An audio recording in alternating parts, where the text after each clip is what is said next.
Praise lord. దేవునికి మహిమ కలుగును గాక.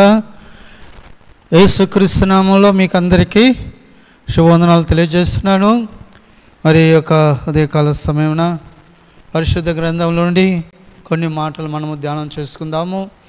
మరి మీరు కూడా మరి ఉదయకాలంలో బైబిల్ తీసుకొని నాతో కూడా బైబిల్ని మీరు చూడండి. దేవుని వాక్యాన్ని కొద్దిసేపు మనం ధ్యానం చేసుకుందాము. ఈ దినమంతా కూడా దేవుని దీవులు మన మీద ఉన్నట్లుగా మన దేవుడు బలపరిచి మన వాహనాల్లో, మన పనుల్లో, మన డ్యూటీల్లో, మన సేవలో మన అందరం కలిసి దేవునిలో జీవించినప్పుడు దేవుడు మనల్ని నడిపిస్తాడు.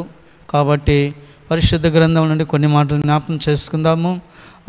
ఎబ్రీ పత్రిక 11వ అధ్యాయము 11వ వచనాన్ని మనం చదువుకుందాము.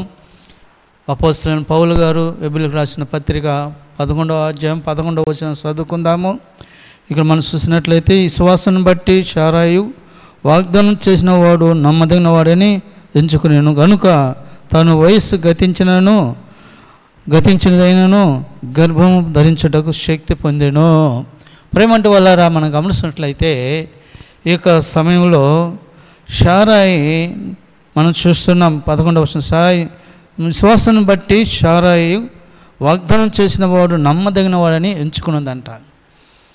ఇక్కడ విశ్వాసాన్ని బట్టి శారాయి వాగ్దానం చేసిన దేవుడు నమ్మదగిన దేవుడు అని చెప్పి ఎంచుకున్నదంట. ఈరోజు ప్రేమంటలో ఒకసారి మనం ఆలోచించినట్లయితే, నువ్వు నేను కూడా విశ్వాసం కావాలా, దేవునిలో మనకు విశ్వాసం ఉండాలా. కాబట్టి ఏంటి వలన విశ్వాసం కలుగును, అది క్రీస్తు గురించిన మాట వలన కలుగుతుంది. కాబట్టి విశ్వాసం కావాలా. అయితే ఈరోజు మనం ఆలోచించినట్లయితే, విశ్వాసం లేకుండా దేవునికి ఇష్టంట అసాధ్యము. దేవుని ఎద్దుకు వచ్చేవాడు ఆయన ఉన్నాడని, ఆయన ఫలం దయచేవాడని నమ్మాలి కదా. కాబట్టి విశ్వాసం కావాలా. యేసు ప్రభు కూడా చెప్పాడు, మీకు ఆవగింజంత విశ్వాసం ఉంటే ఈ కొండను తీసి సముద్రంలో వేయబడుతుందంటే పడిపోతుందని చెప్పాడు. కాబట్టి మనం కూడా ఆవగింజంత విశ్వాసం కలిగి ఉండాలని చెప్పి దేవుడు మనకు తెలియజేస్తున్నాడు. అయితే శారాయి మనం చూసినట్లయితే వాగ్దానం చేసిన వాడు నమ్మదగిన వాడంట. విశ్వాసాన్ని బట్టి ఆమె మరి వాగ్దానం చేసిన వాడు నమ్మదగిన వాడని చెప్పి ఆమె ఎంచుకున్నదంట. కాబట్టి మన దేవుడు ఎలాంటి వాడంటే నమ్మదగిన దేవుడు. మనం నమ్మదగిన వారం కాకపోయినా దేవుడు నమ్మదగిన దేవుడు అండి. కాబట్టి మన విశ్వాసం ద్వారా మనం ఏం అడిగినా, మనం ఏం చేసినా అది దేవుడు మనకు దయచేస్తాడని చెప్పి మనము జ్ఞాపకం చేసుకోవాల్సినట్టు వారు ఉంటున్నాం.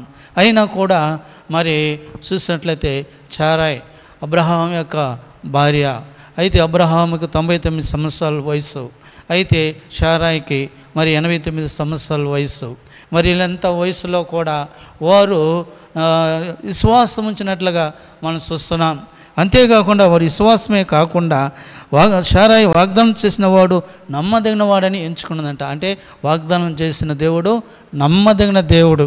ఎందుకంటే దేవుని యొక్క మాటలో మనం ఆలోచించినట్లయితే భూమి గతించిపోవచ్చు, ఆకాశము గతించిపోవచ్చు, కానీ దేవుని మాటలు పుల్లైనా సున్నైనా కూడా ఏది తప్పిపోదంట.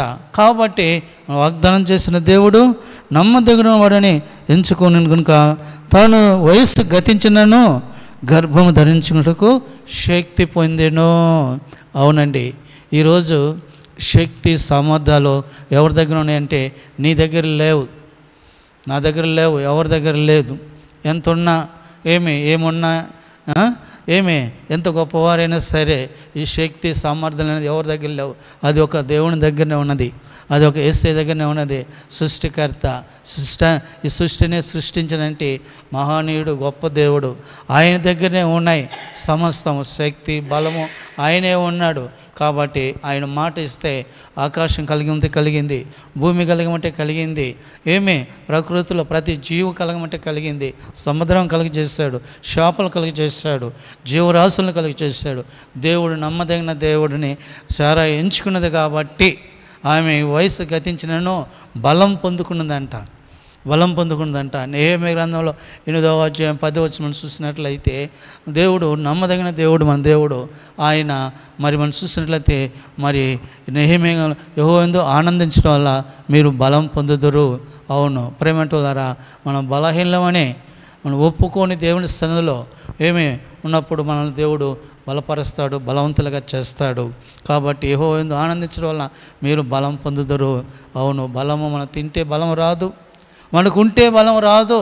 మనకు ఎలాగ వస్తుందంటే దేవుని యందు విశ్వాసం ఉంచినప్పుడు, వాగ్దానం చేసిన వాడు నమ్మదగిన వాడని మనం ఎంచుకున్నప్పుడు, వయసు గతించినా కూడా ఆమె ఏం గర్భం ధరించిందంట, మరి ఆమె బలం పొందుకున్నట్లుగా మనం చూస్తున్నాం. అవును, బలహీన దేవుడు బలపరిచి దేవుడు సహాయం చేసే దేవుడు మన దేవుడు. కాబట్టి మన దేవుడు నమ్మదగిన దేవుడు అని చెప్పి మనము జ్ఞాపకం చేసుకుంటున్నాం. కాబట్టి ఈరోజు నమ్మినట్లయితే దేవుని వాగ్దానాలు, దేవుని కార్యములు, దేవుని పనులు నమ్మినట్లయితే దేవుడు మనకు సమస్యలను సాధ్యపరిచి దేవుడు మన పట్ల అది సహాయము చేస్తాడు. ఏదైనా సరే మరి అబ్రహాము శారాయిలో వారి కుమారుడు గురించి వారు మరి విశ్వాసం దేవుని యందు ఉంచినట్లుగా మనం చూస్తున్నాం. దేవుడు ఇస్తాడని ఇచ్చారు. 99 సంవత్సరాలు పూర్తవుతున్నాయి.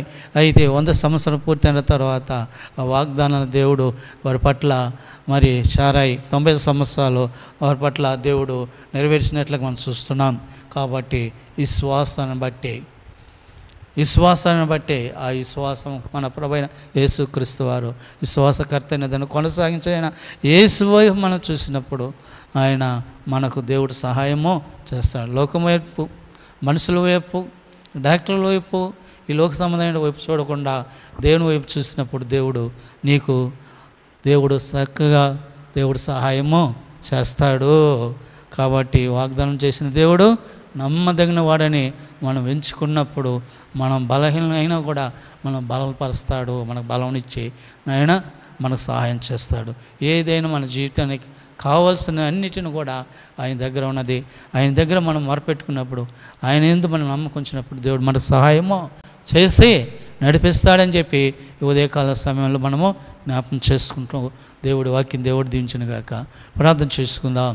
ప్రేమ నమ్మకమైన తండ్రి, నీకు వందనాలు. విశ్వాసాన్ని బట్టి శారాయి నమ్మదగిన దేవుడు అని చెప్పి ఎంచుకున్నది, వాగ్దానం చేసిన దేవుడు నమ్మదగిన వాడని ఎంచుకున్నది.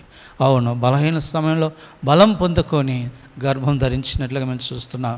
అవును తండ్రి, ఈరోజు వాక్యం వింటున్న ప్రియ బిడ్డలు నాయనా, వారు కూడా విశ్వాసంలో ఉండి బలం ధరించుకోవడానికి కావాల్సినటువంటి ఈవులను పొందుకోవటానికి సహాయం చేయమని, తన వాక్యము అపవాది ఎత్తుకుని పోకుండా నీరుగట్టి ఫలింపచేసి అనేక మంది రక్షించబడని కార్యం చేయమని, అందరికీ దీవెనకరంగా ఉన్నప్పుడు సహాయం చేయమని యేసు నామమున ప్రార్థిస్తున్నాను తండ్రి.